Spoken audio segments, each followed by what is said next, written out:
So I have here the sheet that I came up with for the 90-day commitment for no screens and sugar. So I'm going to read out the 4 pages that I came up with so that I can be really clear with my commitment about what I'm doing. So why I'm doing this. I've had a digital this is going to be hard to read just by candlelight, so bear with. I've had a digital device since age 9. There were times I was so addicted that I'd rather stay inside playing on it than go out and enjoy the building snow that had just fallen, a rarity in England. Me and my brother often had intense bickering episodes which my dad could never understand. We were only allowed devices at Mum's house. I think we were probably in withdrawal from the devices, sadly, having been on them for hours.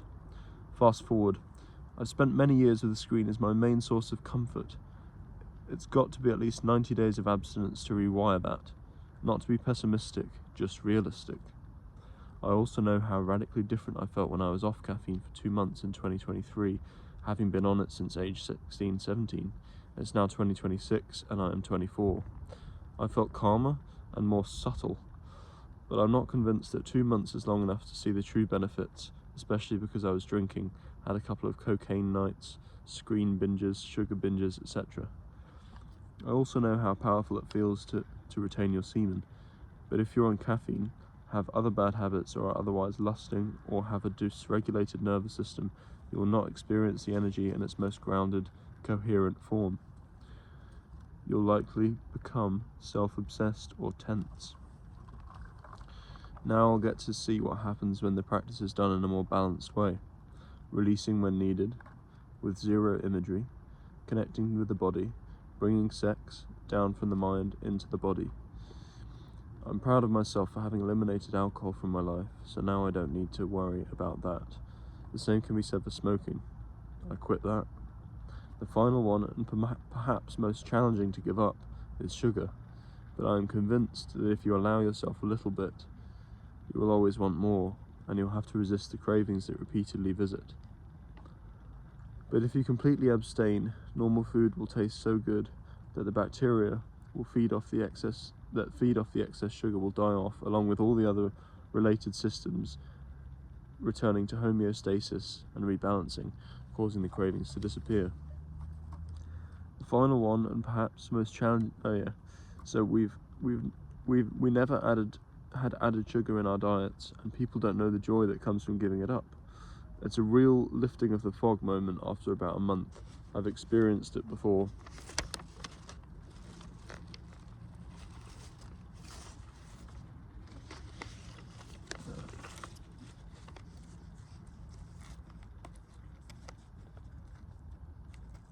Just putting the paperclip back. So my commitments, 90 days, but it's actually 75 because no digital stimulation, non-academic use, no sugar, no sexual imagery. So no digital stimulation that is not necessary for what I'm doing with uni and stuff. No sugar, no sexual imagery. So no engaging in fantasy. It's okay to appreciate beauty, but no lusting. No masturbating until release is required, which means no, just feeling the energy in the body and knowing when it needs to release and when it should be retained, which is a subtle art. Caffeine will stay until May the 1st and then go. So I've only got 3 weeks left of caffeine now. I'm going to stick to that May 1st. I'm not reducing, I am abstaining. The only reason I'm giving all of this extra information or going into so much detail about what I'm doing is just so that you can see what the process is like, and I don't know, my process, and maybe your process will be different. I'm finding it very helpful to stick to to write all this down in 4 pages and be really clear about why I'm doing this, because I think it's going to help me to actually stick to it. Whereas if I just say, right, I'm not doing screens and not doing sugar, then I'm not going to have as much conviction to go about actually doing it. But if I write down very clearly why I'm doing it, then it's going to be a lot easier to stick to, I think. Because I've been trying to do this for years and I have not had much success. Well, I have had success. It's gotten easier and easier, but it's like spiraling around. Like you know you're never going to quit the thing the first time. You don't know that, but maybe the first time you believe that you're going to quit the thing or become free of that vice or whatever, and so you attempt to do it, and inevitably you fail because nobody manages the first time. And then when you fail, you have to then accept yourself, and then you have to recommit, and it's all very character building. I lost my train of thought there a bit, but I sort of wrote it down here so you'll see. So my approach is not relying on willpower. People fail because they say, avoid screens, avoid screens, avoid screens. And that's not the way. But they're not clear enough with themselves. There's still doubt, and that doubt roots itself and causes them to deviate. Because all they're doing is saying, avoid screens, avoid screens, avoid screens. That's just an order they're giving themselves. They don't know why they're doing it. See?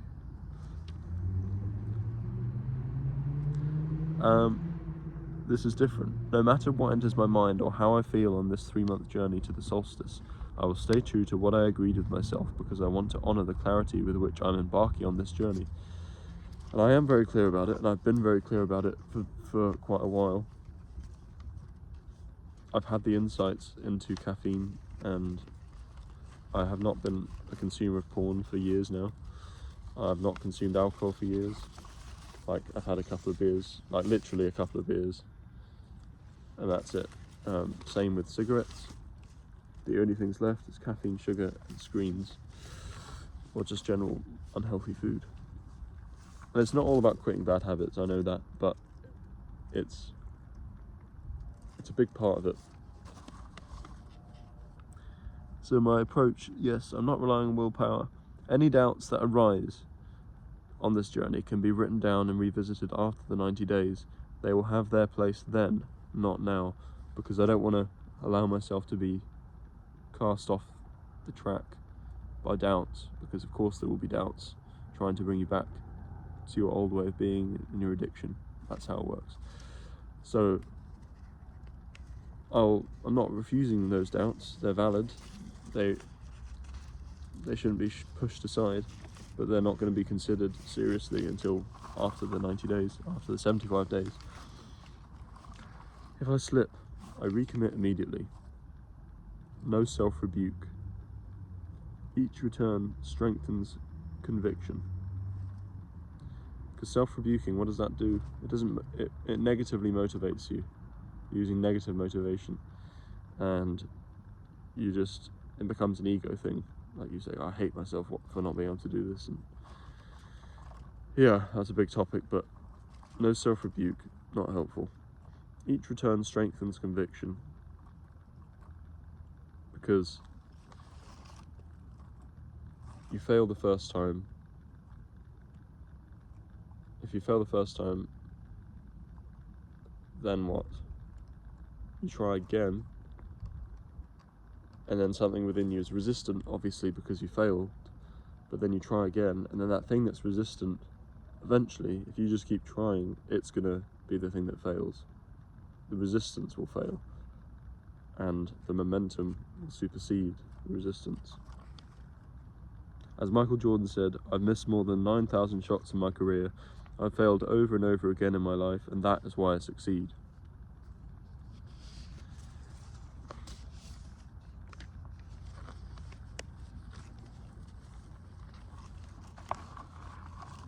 So this is non-negotiable. I do not make life decisions when dysregulated. Not about uni, where I live, my future, whether this is working.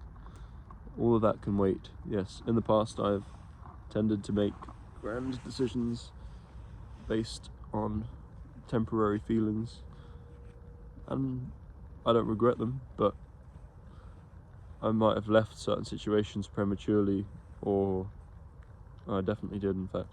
So yeah, I'm sticking to this, and I'm not making any big decisions during this period.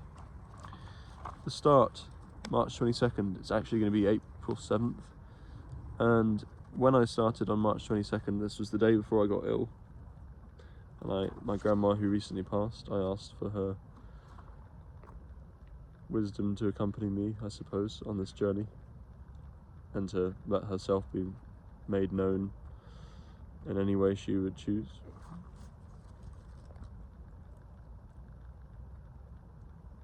The end will be the June 21st, the solstice. Oh, I'm gonna have a fire. I might even have a friend or a family to celebrate it with, to make it really real, and acknowledge the achievement. So the plan is to get the train somewhere far away and walk back and then have a fire there. That's the plan.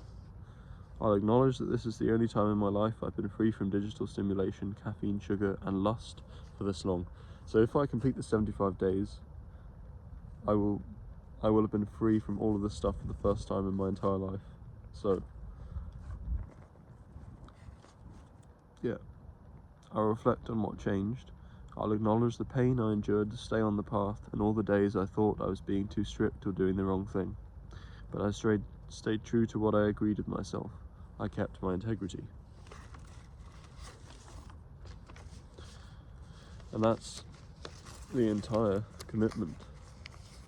4 pages worth.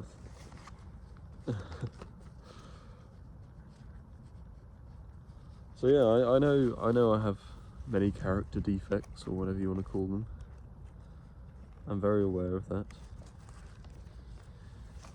Almost probably too aware. And yeah, this channel is not about performing, even though I feel that urge to perform constantly, that urge to try and come across a certain way. It isn't. This channel is not about. But yeah, this channel is about just being imperfect and like just trying to be as real as possible, even if 1% authenticity is achieved. It's just about trying to be as real as possible. It doesn't matter. So, yeah, there we go. And I will see you in the next one.